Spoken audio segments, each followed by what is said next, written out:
¿Qué tal, amigos? Buenas tardes. Sean bienvenidos a esta su cita médica 35 a través de TV UJAT, en un programa para trascender en el conocimiento. Muchas gracias a quienes, como siempre, nos siguen por el radio UJAT en 107.3 de FM, Voz Universitaria. La protección del paciente constituye hoy en día una prioridad de las políticas de salud a nivel mundial. Como muestra la iniciativa de la Organización Mundial de la Salud relativa a la Alianza Mundial para la Seguridad de los Pacientes. Las relaciones entre la medicina y el derecho pueden ser a menudo fuentes de conflictos. La independencia tradicional del médico, el amparo de su deontología profesional, choca a veces con imperativos legales y la aplicación de la regla de derecho puede tropezar con resistencias.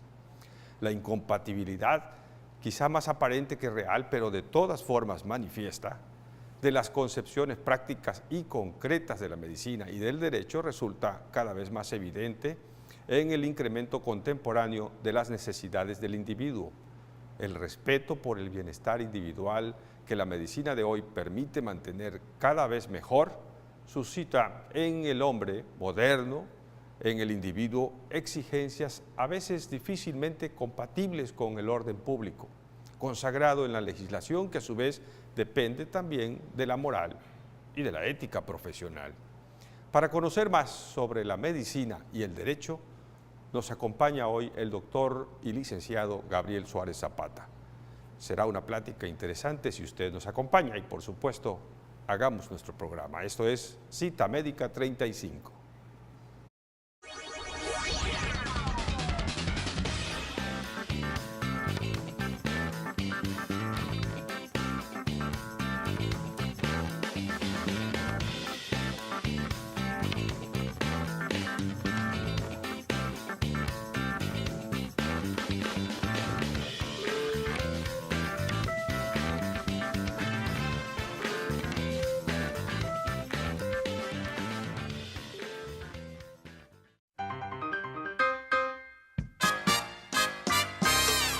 La medicina y el derecho. Si preguntamos en qué momento de la historia nos hubiera gustado ser niño, mujer, anciano, disidente o enfermo, a buen seguro diríamos que hoy, porque tenemos mejores derechos que nos asisten. También porque los avances biotecnológicos y médicos a través del diagnóstico precoz y los nuevos y sorprendentes tratamientos médicos han aumentado de manera notable nuestra esperanza de vida.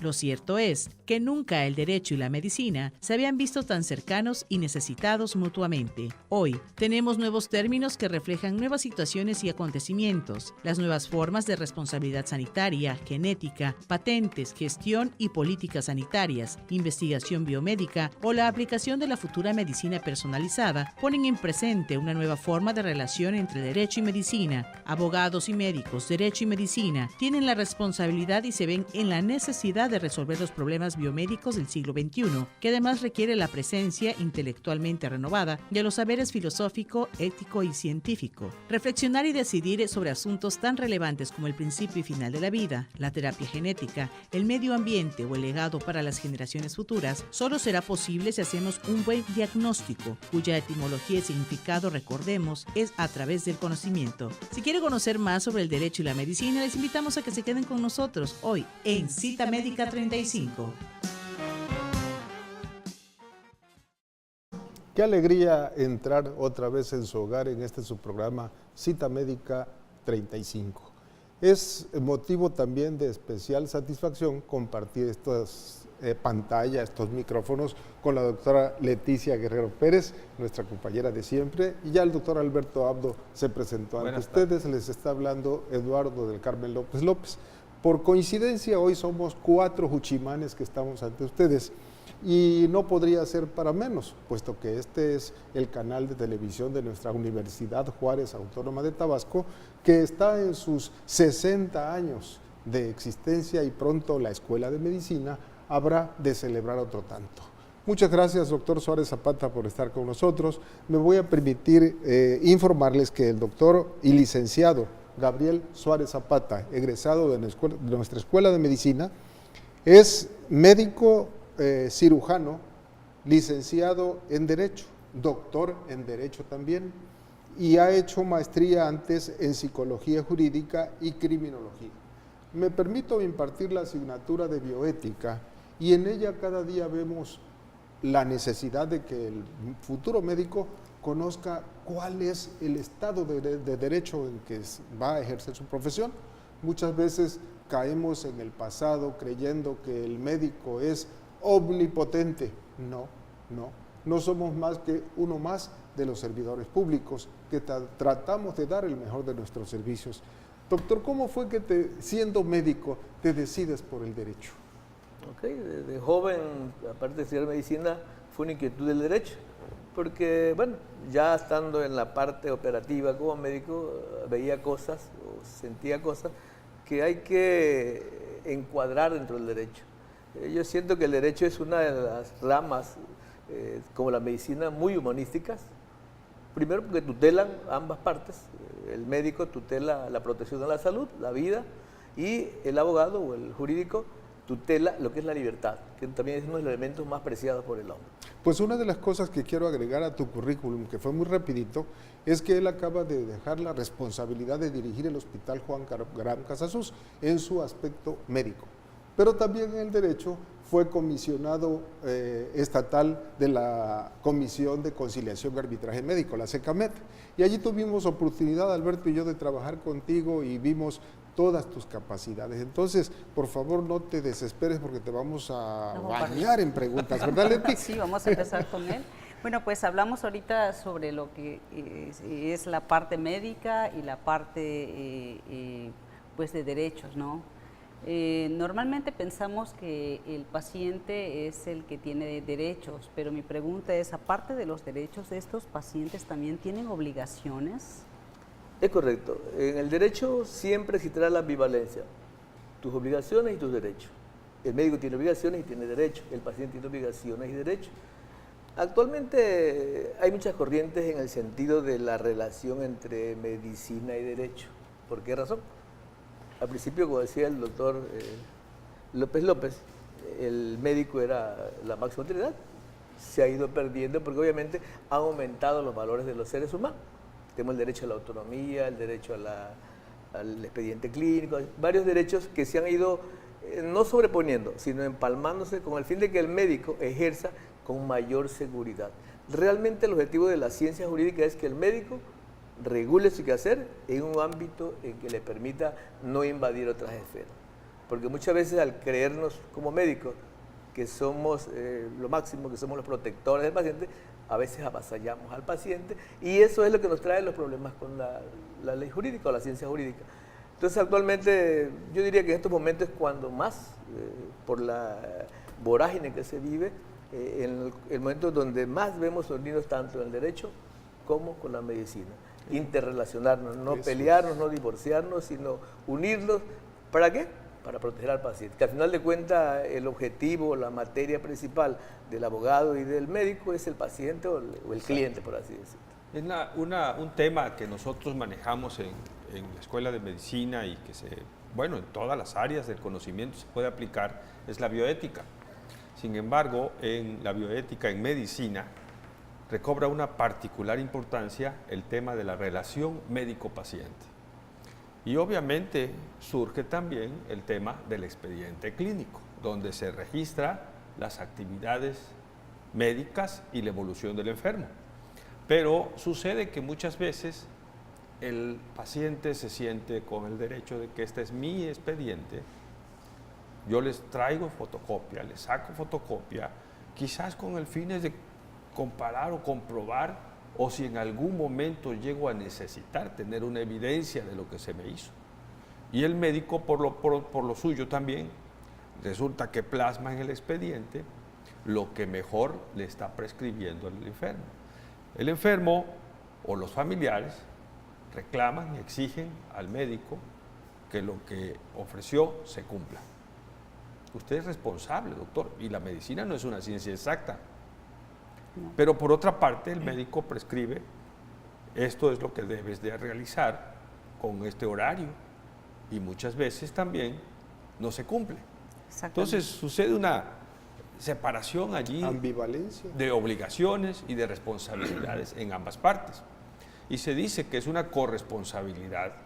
Entonces, el continuar con un tratamiento o cambiarlo cuando no está dando resultados, porque no hay un enfermo igual a otro, no hay una enfermedad que también sea similar o igual a la otra, no hay daños orgánicos iguales en todos los enfermos y no hay respuestas tampoco a los tratamientos de la misma manera. ¿Cómo entender entonces la relación médico-paciente desde el punto de vista médico y desde el punto de vista jurídico? Muy buena pregunta y muy importante. Actualmente una de las controversias que se ha discutido mucho, y no solo aquí en México, sino a nivel mundial, es el derecho al expediente clínico. El expediente clínico plasma la idea objetiva de los análisis, pero el médico pone lo que es su arte. Al final de cuentas, el objetivo del médico es llegar a un diagnóstico. Y desde los puntos de vista grecolatinos, diagnóstico tiene dos palabras conjuntas, que es dias, que es a través de, y gnosis, conocimiento, a través del conocimiento. Yo llego a una conclusión porque he hecho un estudio de mis conocimientos o de lo que tenga que emplear y me va a dar un resultado que es el diagnóstico. Si mi proceso fue inadecuado, mi resultado va a ser inadecuado, el tratamiento va a ser inadecuado, y ahí es donde las leyes durante el expediente clínico determinan, bueno, si el médico que cumplió realmente con todo lo que estaba al alcance de su mano. Existe un concepto en bioética de conflicto de intereses, y se me ocurre ahorita, llegará el momento en que el licenciado tenga conflicto de intereses con su parte médica, no sé. Exacto. ¿Y el consentimiento informado? Sí. Sí, el conflicto se da cuando tus principios, por ejemplo, no son iguales a los del paciente, en el caso del médico con el paciente. Digamos, por ley se autoriza el legrado en aquellos pacientes que fueron violados, en fin. O sea, si el médico dice, no, yo mis principios no me lo permiten hacerlo, y estás en tu derecho de no hacerlo porque tienes una objeción de conciencia en esa parte, ¿no? En muchas ocasiones se les da la explicación amplia y detallada al paciente acerca de su padecimiento, ¿no? Pero usted, doctor Abdo, hace rato mencionaba de que la medicina es una ciencia completamente inexacta. No es decir, como en matemáticas, 1 más 1 es igual a 2. Exactamente. Permíteme un segundo. Vamos a hacer una pausa que es necesario para nuestros promocionales, muy breve, y regresamos con usted. Por favor, acompáñenos.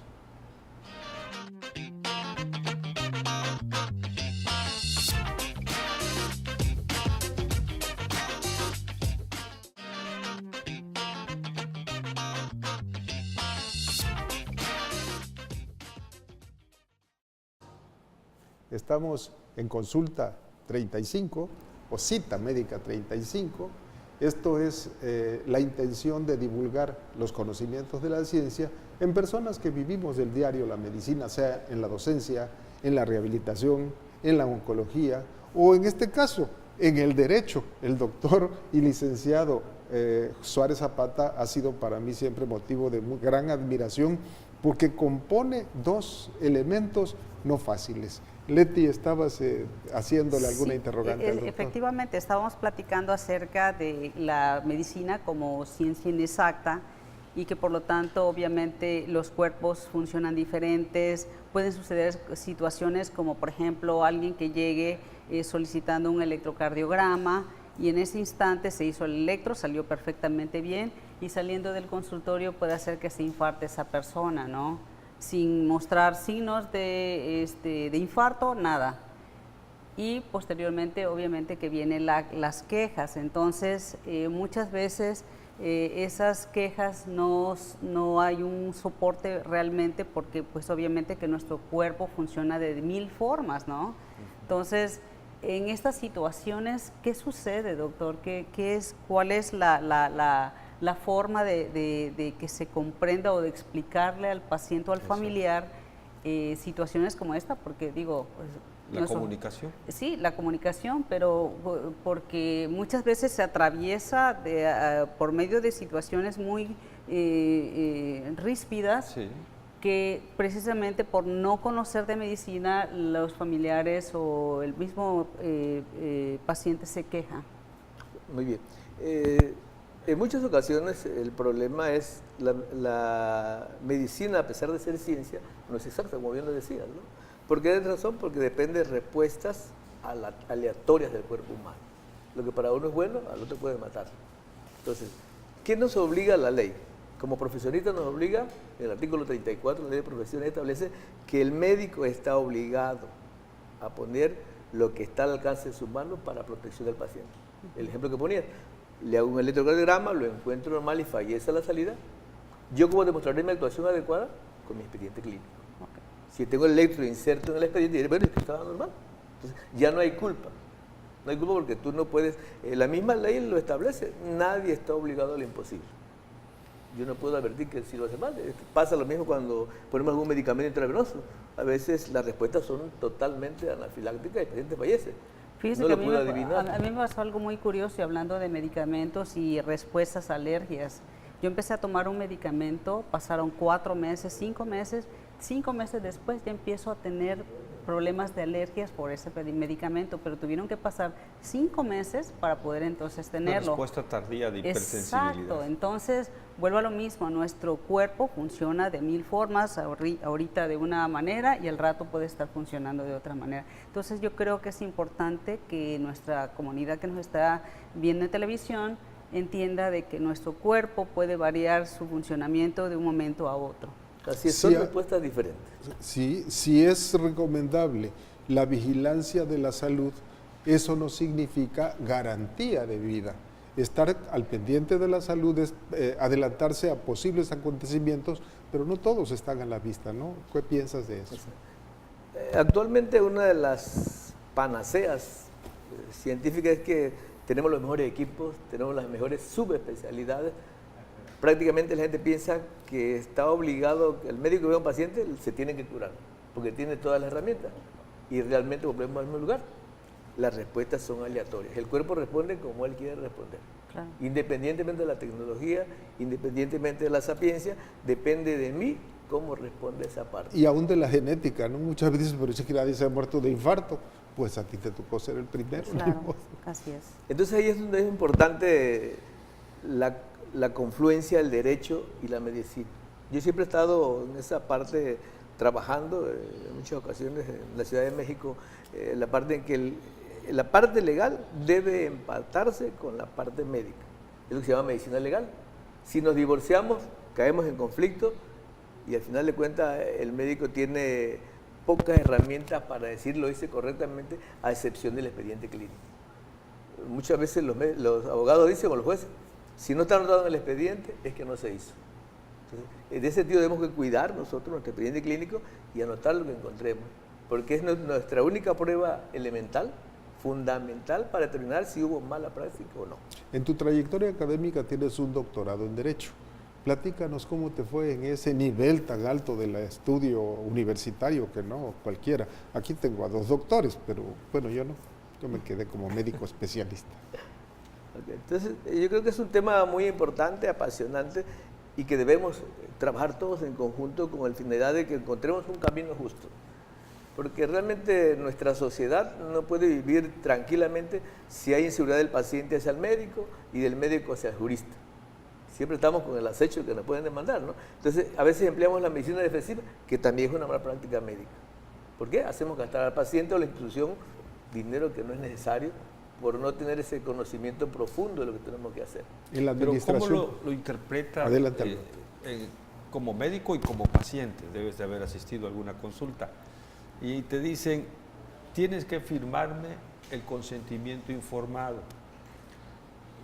Lo puedes percibir como eso, se está protegiendo el doctor por si algo le sale mal. O también puedes el médico decir, bueno, esto es para que yo con esto compruebe que sí le informé y al mismo tiempo es mi defensa. Entonces se está aplicando la medicina defensiva que nunca debe de existir. Exacto. Ha existido muchas controversias en la parte del consentimiento informado. Inclusive actualmente hay jurisprudencia donde establece que el consentimiento informado no te libera de responsabilidad. Indudablemente. Tú puedes explicar claramente al paciente lo que puede pasar, lo que no puede pasar, pero como volvemos a la parte inicial, depende de la parte aleatoria. Sé que lo primordial es una buena comunicación para obtener una buena relación de confianza, ¿no?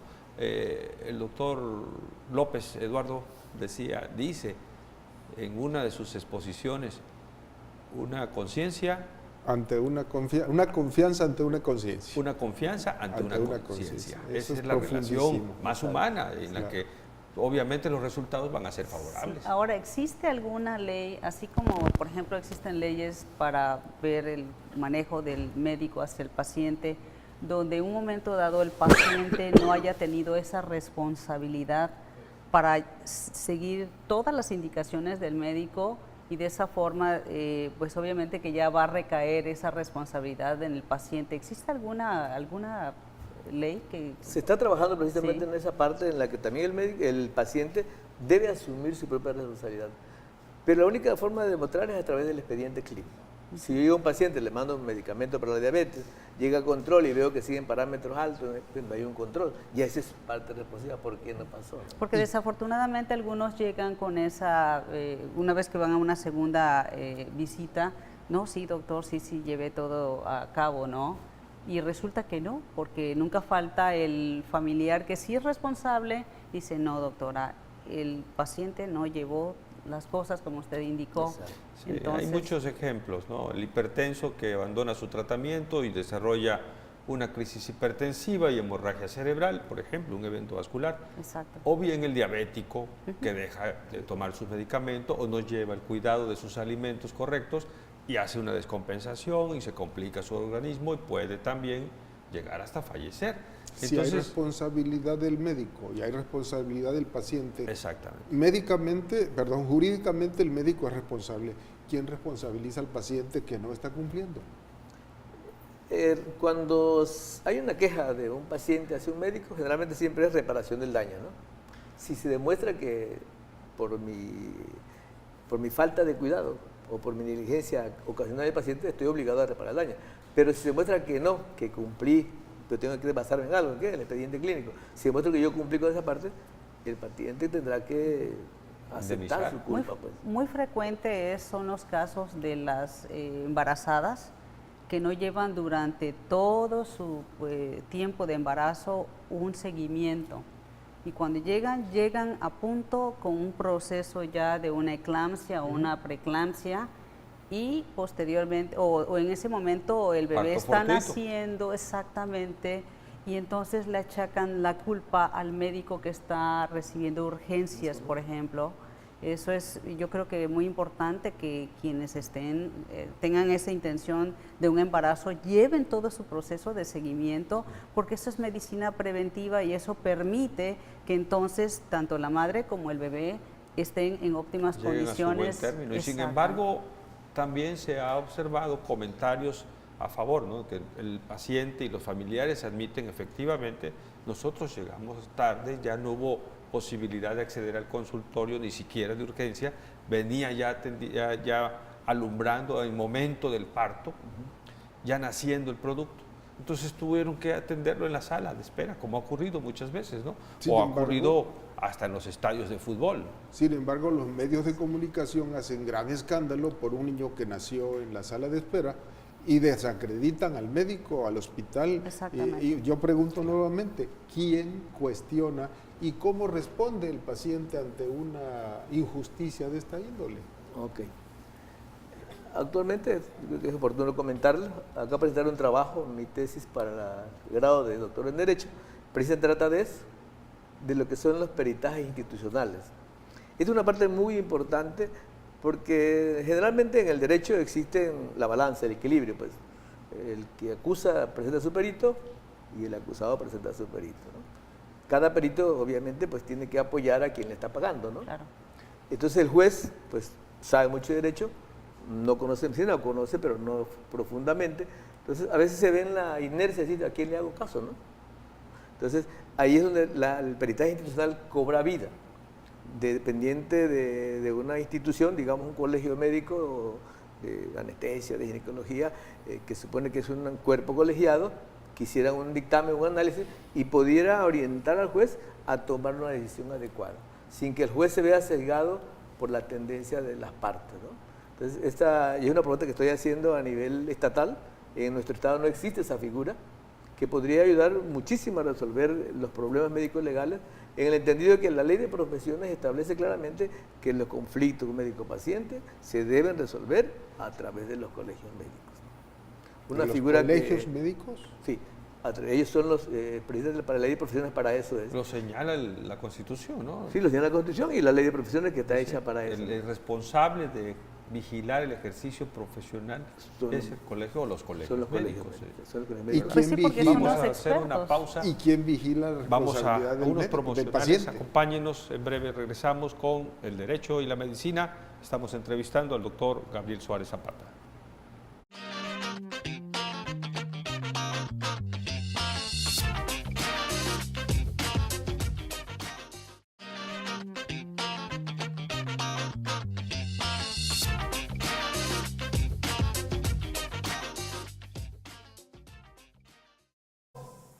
Consulta Médica 35, su programa del canal de televisión 35.1, de ahí el nombre del programa. Hoy con el tema la medicina y el derecho, en la voz de un doctor en derecho, que antes fue maestro en psicología y todavía antes médico egresado de nuestra Universidad Juárez.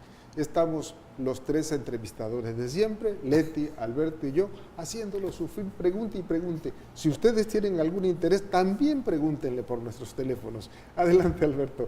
Alberto, no. Estábamos, bueno, muchas gracias, Eduardo, platicando acerca del interés de lo económico, el aspecto del dinero, que interviene también como una regulación por la necesidad de uno y por la imagen del otro, que aparentemente, en la cuestión histórica, un médico ha sido connotado, prestigiado y con cierta riqueza que le da una posición en la sociedad, pero los tiempos han cambiado y hoy hay un país de pobres. Entonces, esta necesidad que tanto influye en estas inconformidades.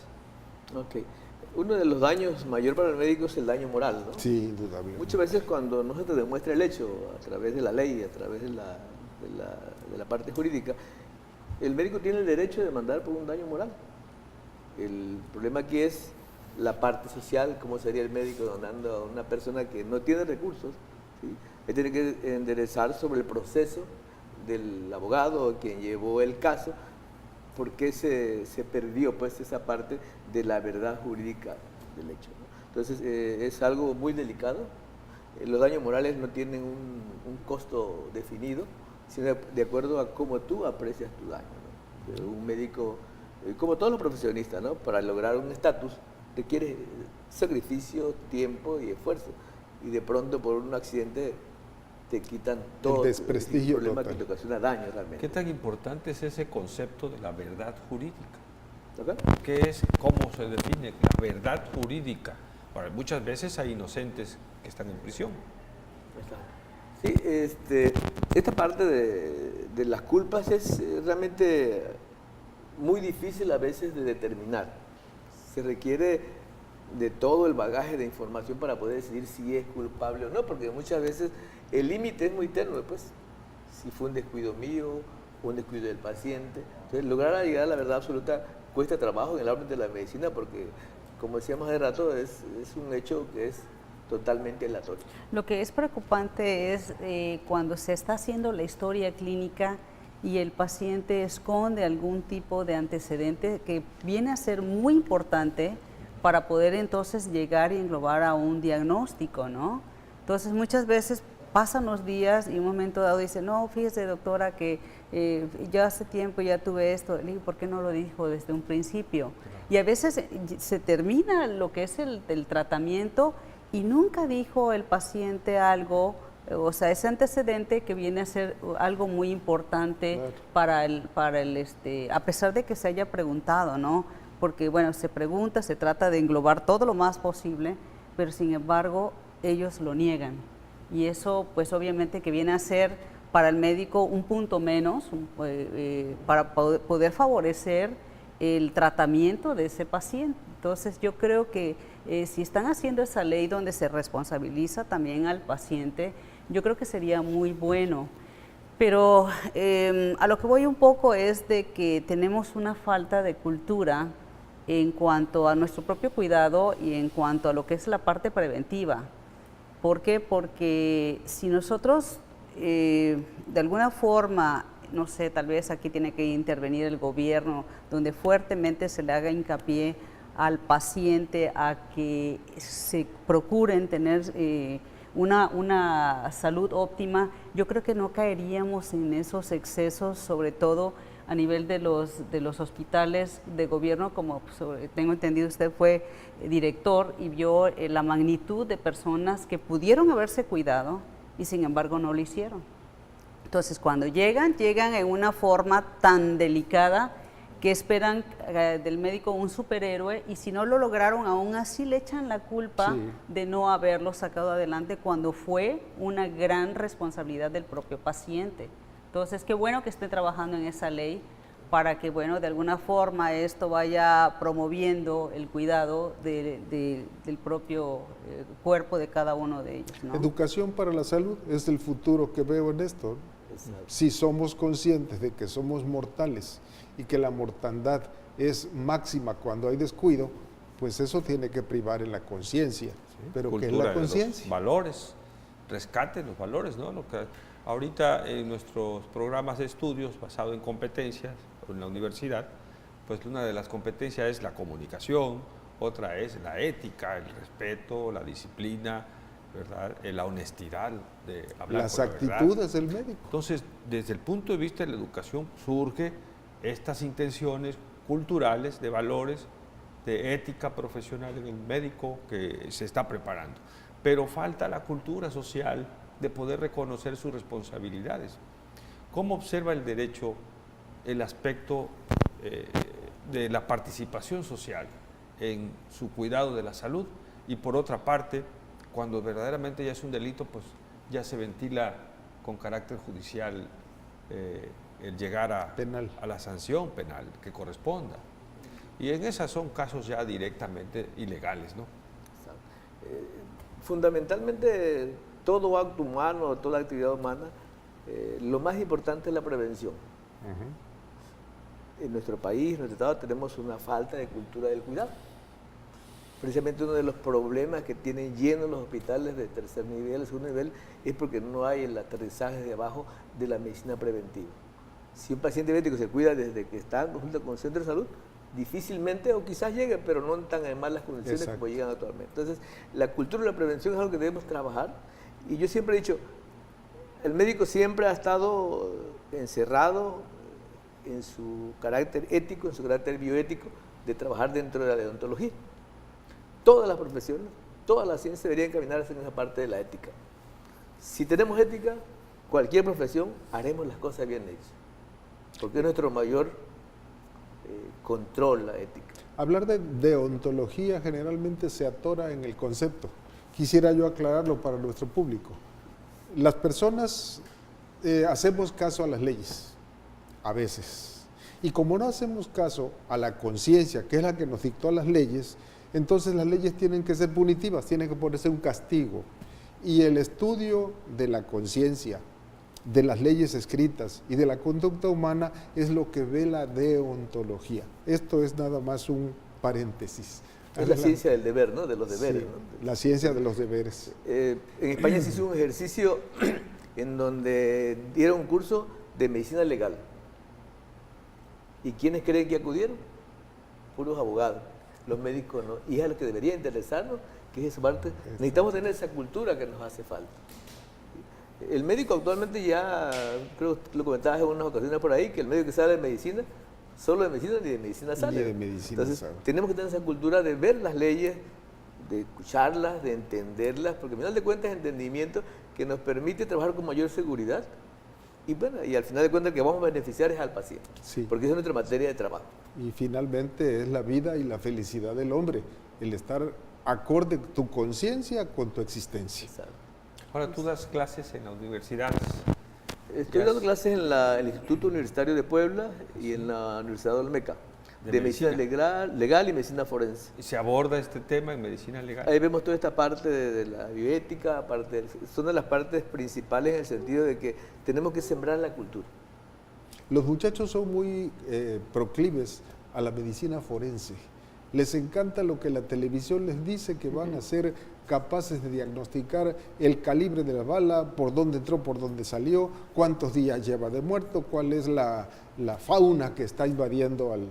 Pero se olvidan del aspecto primordial de la medicina. Entonces, ¿cómo allí, dando tu medicina forense, el primer aspecto? Primero tiene que ser médico para la ley. De la medicina, y aparte de eso hay que ser realista, ¿no? Tenemos la tecnología que esos programas de televisión sí muestran, ¿verdad? Pero la medicina forense estudia todas las huellas que pueden conducir a una emisión de un diagnóstico jurídico, ¿sí?, en Exacto. el que señale un aspecto desde el punto de vista médico.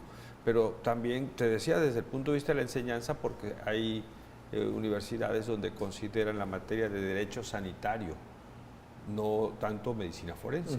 El derecho, el el derecho Instituto de Puebla, sanitario. ahí se da derecho sanitario, que siento que es una herramienta para todos. Claro. Para todos. El derecho sanitario surge de la bioética. Es más allá de la bioética, el derecho sanitario. Cuando se enfermó el derecho, surgió el derecho sanitario, ¿sí?, porque derecho era derecho hasta que una vez que se enfermó vio la necesidad de atenderse médicamente, si lo atendían bien o lo atendían mal, y ahí es donde surge entonces que el derecho sanitario pueda señalar cuándo sí se atiende bien, cuándo no se atiende mal. ¿Te acuerdas del doctor Casamadrid? Ajá. Es todo un señorón a nivel de Latinoamérica. En arbitraje médico nos vino a dar algunas pláticas. El Casamadrid. arbitraje médico actualmente se tiene que trabajar mucho. Se tiene que trabajar mucho en el sentido de que como institución debe ser una de las instituciones garantes del equilibrio, porque obviamente el objetivo de la Comisión de Arbitraje no es señalar quién es el culpable o quién no tiene la culpa, sino simplemente resolver ese conflicto Conciliar. que se da de la mejor manera posible. Para que no pase a otra instancia. Exacto, porque realmente es la instancia que dentro de la Constitución actualmente tiene un lugar que se llama Mediación. El derecho alternativo, justicia alternativa. Tiene la potestad de hacer justicia alternativa en el sentido de que puede, con la sola acuerdo de voluntades puede resolver, pero tiene que cuidar mucho el equilibrio, de dar razón al Es que un la medio tenga la alterno razón. de justicia. Sí. Y volvemos al principio. Eso depende de la educación del paciente, de la educación del médico y de que estén conscientes de que para llegar a un común acuerdo tienen que haber dos culturas profundas. Debe de existir la intención, la voluntad de ayuda. Como decimos en bioética, es un ser humano que busca ayuda en un ser humano. Sí. Y entonces los dos pueden coincidir en cuál es lo mejor para las necesidades del enfermo, para poder recuperar su salud, que una vez enfermo no se va a recuperar completamente al 100%. Por eso hay que evitar la enfermedad, ¿verdad? Dicen los traumatólogos, Exactamente. una vez que se Vamos cayó ya nada es igual. a hacer aquí una pausa, nos queda todavía un segmento, quédese con nosotros en Cita Médica 35.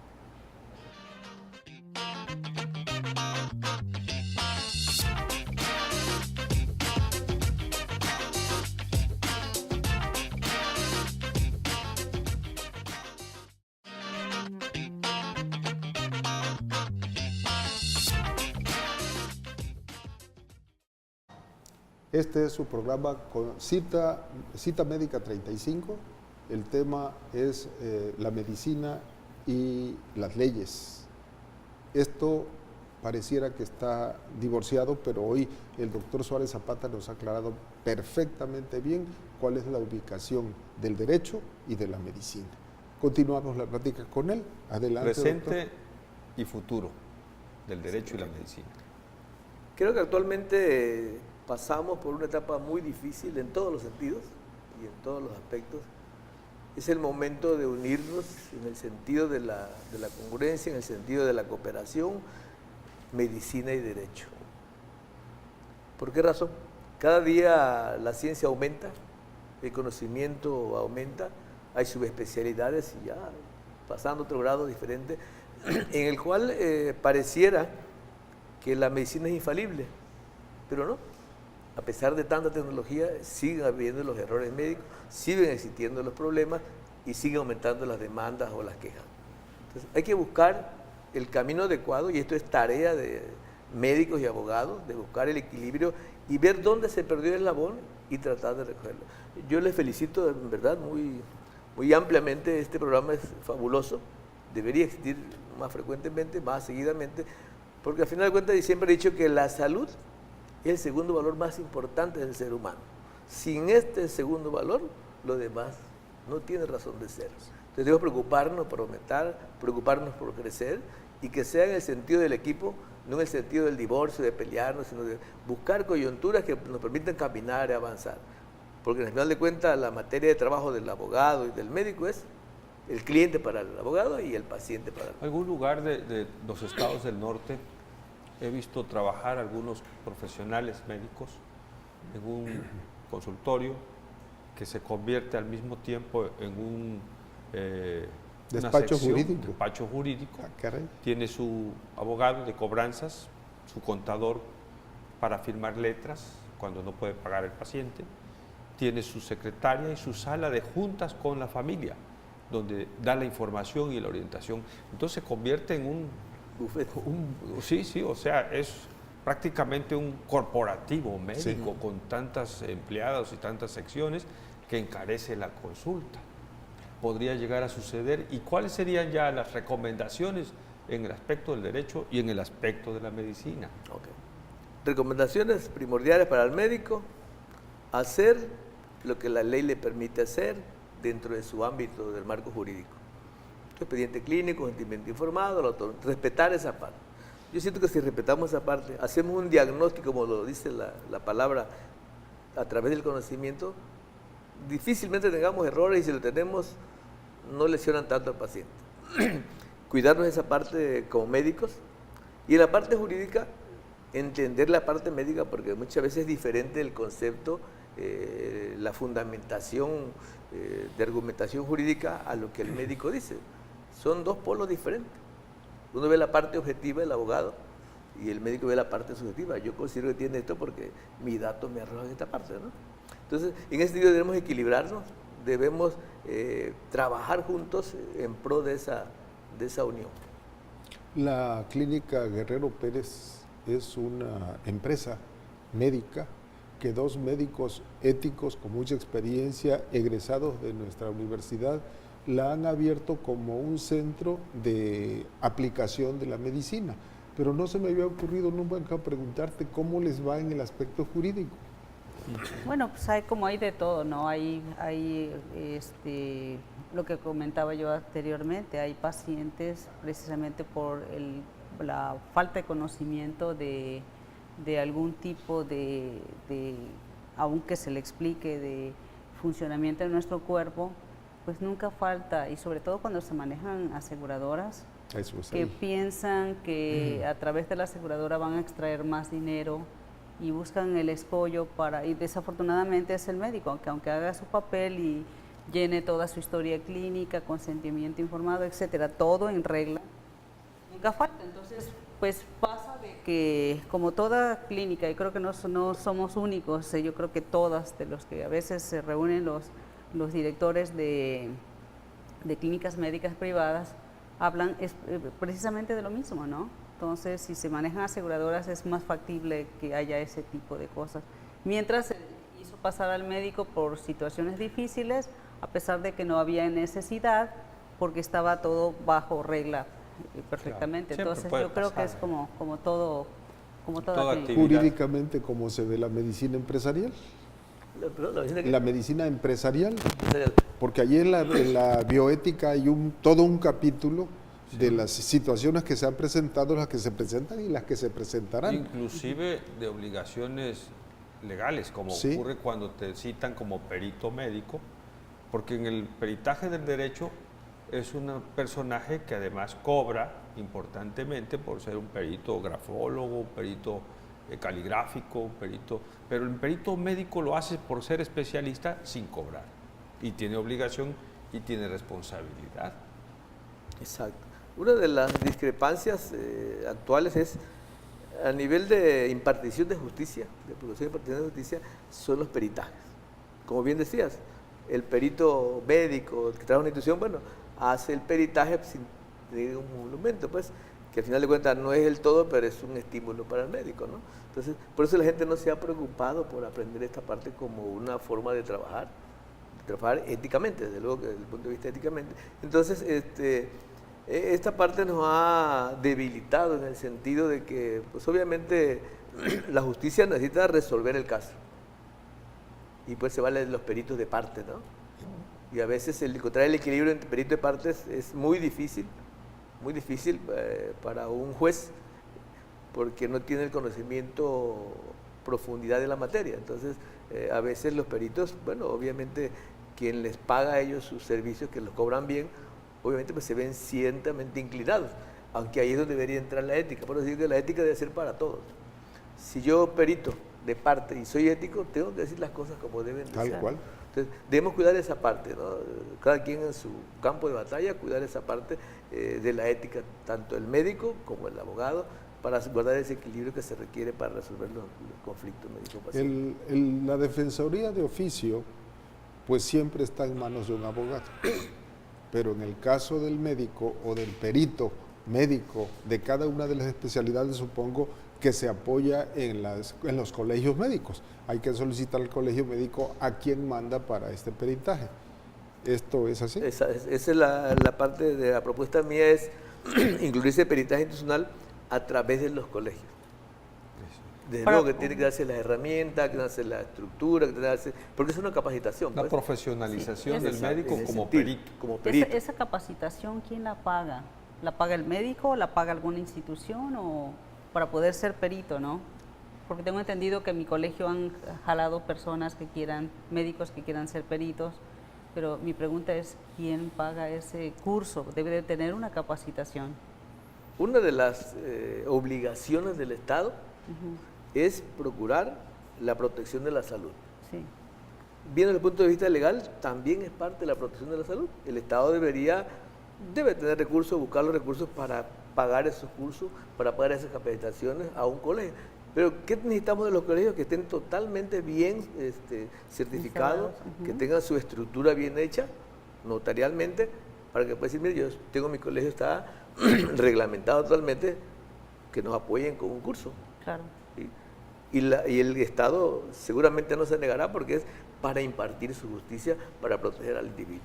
En otros países se están impartiendo cursos inclusive a distancia, por la vía internet, y son colegios, son asociaciones. A veces esos cursos no son reconocidos universitariamente. Ese es el problema. O gubernamentalmente, ¿no? Exacto. Pero ya algunas agrupaciones las están retomando como una de sus actividades. Entonces, al hacerlo en forma oficial, profesionalizada, ya se puede empezar a tener el vínculo con la universidad, el colegio médico y la instancia jurídica correspondiente. Algunas veces allí en comisión de arbitraje se llevaron a cabo cursos básicos de peritaje, de dictámenes periciales, cursos avanzados, especializados, se analizaban casos clínicos y esa era una buena labor. Sin embargo, se ha dejado, ha venido a menos. Pero se queda en debe información. recobrarse. Pero ¿sabe qué pasa? Yo recuerdo hace muchos años que estaban impartiendo los cursos, pero tenía que pagarlo el médico. El médico Sí. y eran como 30,000 pesos, si Sí. no mal recuerdo el Sí. costo. Sí. Y obviamente que nadie quiere pagar 30,000 pesos para ser perito y posteriormente a lo mejor sí le pagan o a lo mejor no Lo le más pagan seguro es por que ser no. perito, Claro. ¿no? Entonces nadie se avienta eso y yo creo que sí debería de ser un apoyo al médico para poder entonces tener este tipo de herramientas para pues obviamente ir dictaminando si efectivamente hubo o no hubo un error. Pues queda dentro de- como una tarea para las universidades públicas y privadas, Exacto. el desarrollo de estas, que es una necesidad, ¿no? Sí, No pues puede sí, seguir crear una siendo. maestría, a lo mejor derecho sanitario, o una maestría en peritaje médico. La situación es que en nuestro medio no existen gente formada en eso y el traerlos cada día es más costoso. Entonces Sí. nos entre... Yo creo Por que- eso dice Leti que llegan a ser tan costosos los cursos. Sí, son muy Exactamente. costosos. Estamos Sí. a un minuto para cerrar nuestro programa. Recomendaciones que quisieras hacer a toda la comunidad y a nuestros televidentes. Bueno, pues primero agradecerles realmente la invitación a la universidad que se preocupa por esta temática, que da el espacio Yo creo que sería un momento oportuno para comprometer en el ámbito de la formalidad por parte de la universidad, hacer la propuesta de crear un curso o una maestría. Quizás no pueda ser gratis, porque la preparación cuesta. Tengamos que pagar algo, pero obviamente sería una formalidad que nos ayudaría a crecer poco a poco. El avance en la vida, en los grandes éxitos del mundo, se dan en pequeños grupos y ahí va creciendo. Tenemos que empezar por algo, por nosotros mismos, por nuestra alma mater. El apoyo, no creo que haya problema en el sentido del apoyo. ¿Por qué? Porque ellos tienen contacto en otro lado, traen maestros, en fin, ya el pago que tenemos que hacer como estudiantes sería pues mínimo, ¿no? Pero tenemos que sacrificar esa parte, ¿no? Pues Pero muchas tenemos que gracias, proponerlo, doctor ¿no? Gabriel Suárez Zapata, por haber estado con nosotros y aceptar nuestra invitación a este programa que resultó de particular importancia. Eduardo López, ¿quieres despedirnos? Nada más decirle a mis alumnos siempre que no dejen de ver el programa. Y la doctora Leticia Guerrero, por favor. Pues nos vemos el próximo viernes, no nos abandonen.